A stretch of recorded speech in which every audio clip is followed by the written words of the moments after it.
And with the 18th pick in the 2024 NFL Draft, the Bengals select Amarius Mims. Hi again, everyone, and welcome into Cincinnati Bengals Talk. I'm James Rapien of allbengals.com here at Paycor Stadium, where the Bengals just selected Georgia OT Amarius Mims. And it's someone we've talked a lot about during the pre-draft process. And one thing that obviously stands out about Mims is his size. And when I asked Zach Taylor and Dan Pitcher about that entire video, by the way, right here on CBT, so make sure you check that out as well. Of course, his size stands out. And the thing that a lot of people are going to bring up is his starts, or lack thereof, 8 career starts at Georgia.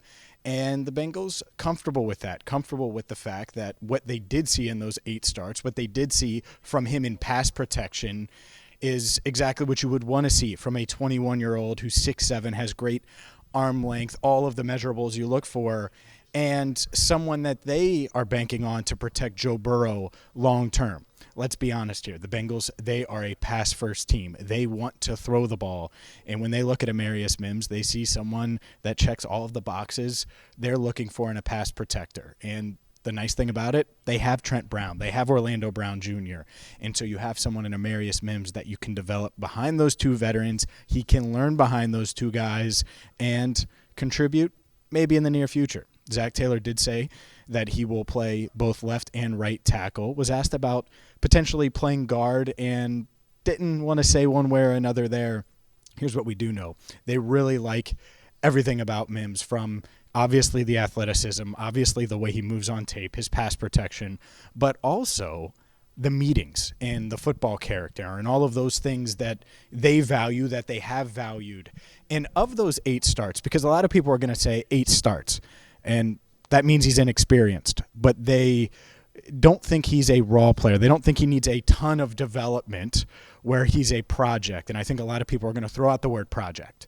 The Bengals don't view Amarius Mims as a project. That doesn't mean that he doesn't need some refinement in certain areas, because he doesn't have a ton of experience. But they believe they can get him that here, and some of that experience is in the biggest of games. His freshman year, he did not start at Georgia. Second year, he made his first career start against Ohio State in the college football playoff. Georgia beat the Buckeyes. The Bulldogs beat the Buckeyes, and then advanced to the national championship game. Mims played in both of those games and then started 6 games this year before hurting his ankle. He opted out of the bowl game, obviously, because injury-wise, and he knew he was going to the draft. So this is a player that, had he played over those 6 games, had he been able to stay healthy this season, and it was a tightrope surgery, not to the severity of what Sam Hubbard did this year, but full recovery. There's no health questions there.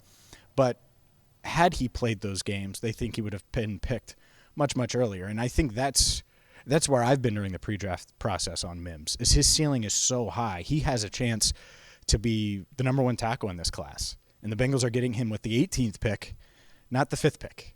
They're getting him much later than you would in most years, and he has that type of ceiling. The reason he falls is because he hasn't shown it completely yet, and the Bengals can bring him in. He can learn both tackle spots. He did play right tackle at Georgia, so long-term would fit right next to Orlando Brown Jr. as the Bengals franchise tackle. So this pick, it makes a ton of sense. It does. And when you look at the way the board fell, Byron Murphy was off the board, and the Bengals were prioritizing big men. So I think it probably came down to Troy Fautanu out of Washington and Amarius Mims. Had Talisi Fuaga been there out of Oregon State, maybe the pick changes. But to me, this made a ton of sense. Byron Murphy went 16th.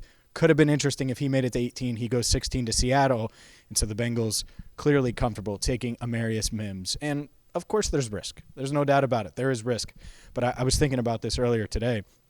They went with Billy Price in 2018. And the feeling on draft night, and I was here on draft night, was, oh, man, they went with the safe plug-and-play. He's going to be a great center for 10 years. Jonah Williams in 2019, 11th overall pick. It felt like the safe pick. It made a ton of sense. And I'm not ripping the pick, by the way. It worked out fine. It wasn't great, but it worked out fine. But they just got a guy with a much higher ceiling than either of those guys. Does it feel safe? No. And there might be some, or there is some extra risk with this pick because there's a little more projection. At the same time, the ceiling is much, much higher. So I think the pick makes a ton of sense. It's why we talked about it here. And it also means that the Bengals can take advantage of the strength of the board because they get one of the offensive tackles, one of the last ones remaining in the first round. That's probably worthy of a first-round pick, maybe more go. I don't know. I haven't been paying attention to the draft since the Bengals picked, but they get their answer at offensive tackle, and now they can shift their focus to defensive tackle. And I think the depth in the defensive tackle arena is much, much better on day 2. I will have a video on what to look for on day 2 of the NFL draft. The Bengals have 3 picks. We will have you covered right here on Cincinnati Bengals Talk. Make sure you check out what Zach Taylor had to say, what Dan Pitcher had to say, the Bengals offensive coordinator and head coach, about Amarius Mims. And until next time, hit that subscribe button. I'm James Rapien, and this is Cincinnati Bengals Talk.